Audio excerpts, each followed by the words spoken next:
दुनिया में यूं तो अनेकों खूबसूरत आइलैंड हैं, यानी द्वीप मौजूद हैं, जहां साल के 12 महीने पर्यटकों की भीड़ लगी रहती है।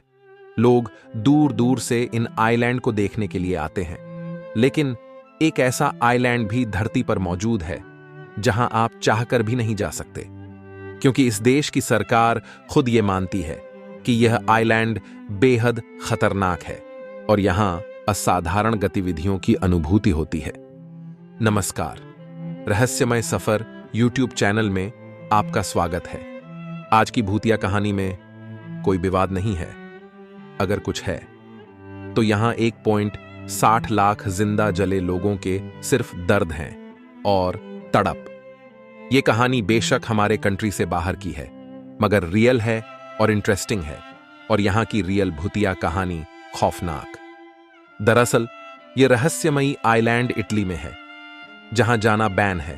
इसे आइलैंड ऑफ डेथ कहा जाता है। जो कोई भी इस आइलैंड में गया, उनमें से अधिकतर लोग कभी वापस लौटकर ही नहीं आ पाए हैं। इस आइलैंड पर सरकार ने खुद बैन लगाया है और इसके पीछे एक बेहद डरावनी कहानी है। आइए यहां की कुछ रियल तस्वीरों के साथ जानते हैं इस रहस्यमयी आइलैंड के बारे में। मगर एक बात कहना चाहूंगा कि ऑलरेडी अगर आप इस जगह से वाकिफ हैं तो कमेंट में अपनी एक राय जरूर रख दीजिएगा, या फिर किसी और जगह के बारे में जानना चाहते हैं तो वो भी कमेंट में बता सकते हैं। और बाकी लोगों से हमेशा की तरह एक बार फिर कहूंगा कि वीडियो अच्छा लगे तो लाइक, एंड ऐसे ही और वीडियोस के लिए चैनल को सब्सक्राइब जरूर कीजिएगा। ये आइलैंड इटली के वेनिस शहर और लीडो के बीच वेनेशियन खाड़ी में स्थित है, जिसका रियल नाम पोवेग्लिया आइलैंड है, और यहां के हादसों की वजह से इसे आइलैंड ऑफ डेथ बुलाया जाने लगा। मगर जानकारी के लिए बता दूं कि किसी जमाने में यह खूबसूरत आइलैंड लोगों के घूमने फिरने के लिए पसंदीदा टूरिस्ट स्पॉट था, जिसे एक छोटी सी नहर 2 भागों में विभाजित करके इसे और खूबसूरत बना देती है। लेकिन फिर कुछ ऐसा हुआ कि अब इस आइलैंड में किसी को भी जाने की इजाजत नहीं है। दरअसल कहा जाता है कि पोवेग्लिया आइलैंड के राज्य से पर्दा उठाने के लिए जो कोई भी यहां गया, उनमें से अधिकतर लोग कभी वापस लौटकर ही नहीं आ पाए। अब बात कुछ ऐसी है कि 16वीं शताब्दी में इटली में प्लेग नामक बीमारी बड़ी तेजी से फैल रही थी, जिसके कारण इटली में कई लोग इस बीमारी की चपेट में आकर या तो मर रहे थे या फिर मरने की कगार तक पहुंच चुके थे। पूरे यूरोप में इस बीमारी का असर सबसे ज्यादा इटली शहर में ही हुआ था, क्योंकि ये बीमारी एक से दूसरे व्यक्ति में बड़ी तेजी से फैल रही थी। इसलिए इटली की सरकार ने प्लेग से पीड़ित सभी मरीजों को पोवेग्लिया आइलैंड में शिफ्ट करने का फैसला लिया, क्योंकि ये एक आइसोलेटेड आइलैंड था। मतलब ये जगह इटली से अलग था और ऐसी बीमारी के लिए बेहतर था। इसलिए इस जगह को प्लेग क्वारंटीन स्टेशन के रूप में इस्तेमाल किया जाने लगा। इतना ही नहीं, जिन लोगों की इस बीमारी से मौत हो जाती थी, उन्हें इसी आइलैंड में दफना भी दिया जाता था। धीरे धीरे यह जगह बीमार लोगों से भर गई और एक समय ऐसा भी आया कि लाखों की संख्या में मरीज यहां रहने लगे। क्वारंटीन स्टेशन होने के चलते बीमार लोगों को यहां ज्यादा से ज्यादा 40 दिन तक ही रखा जाता था। लेकिन हालात इतने खराब थे कि जिसे भी एक बार इस आइलैंड में लाया गया, उसे यहां से वापस घर जाने का मौका ही नहीं मिल पाया।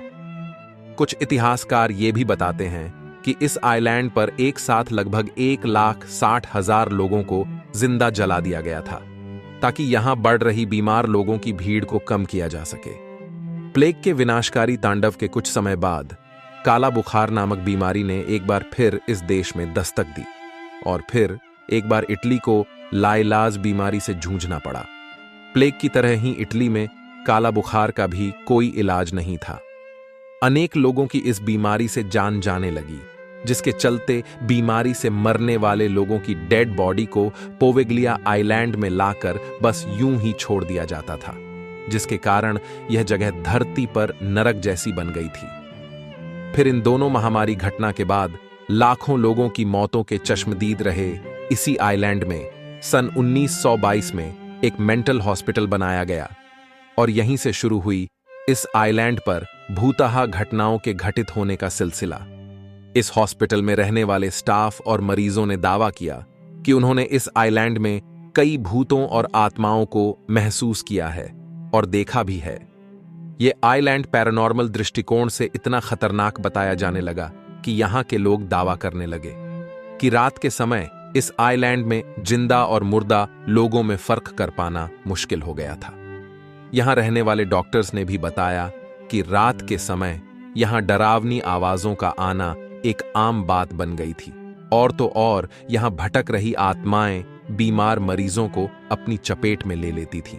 डॉक्टर्स का कहना था कि उनके लिए उस समय यह समझना मुश्किल हो गया था कि कोई व्यक्ति दिमागी रूप से बीमार है या उस पर किसी प्रेत आत्मा का साया आ गया है। इसी बीच कई डॉक्टर्स की भी रहस्यमयी तरीके से मौत भी हो गई थी, इसलिए इस मेंटल हॉस्पिटल को जल्द ही बंद कर दिया गया।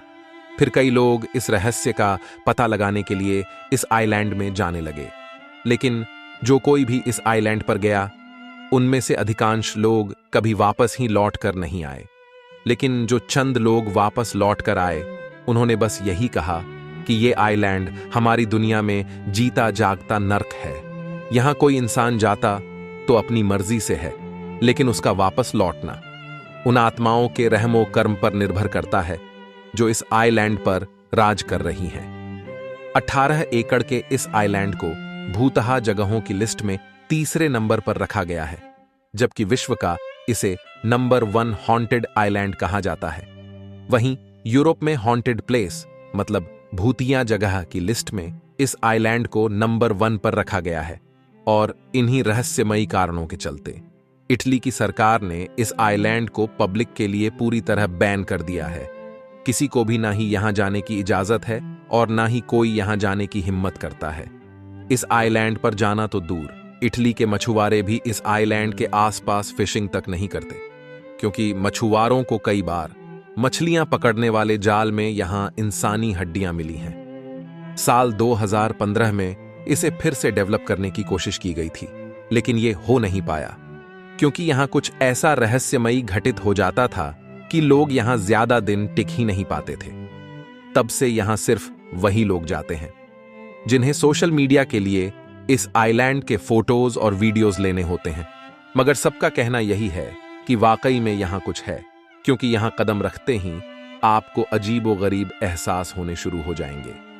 थोड़ी और जानकारी के लिए बता दूं कि दूसरे आइलैंड की तरह पब्लिक के घूमने फिरने के लिए अगर बात की जाए तो ये आइलैंड पूरी तरह से बैन है। तो ये थी इस जगह की रियल रहस्यमयी कहानी, जो एक रियल घटना से संबंधित है। वीडियो अच्छा लगा हो तो लाइक एंड ऐसे ही और वीडियोस के लिए चैनल को सब्सक्राइब जरूर कीजिएगा। Thanks for watch and welcome to our channel.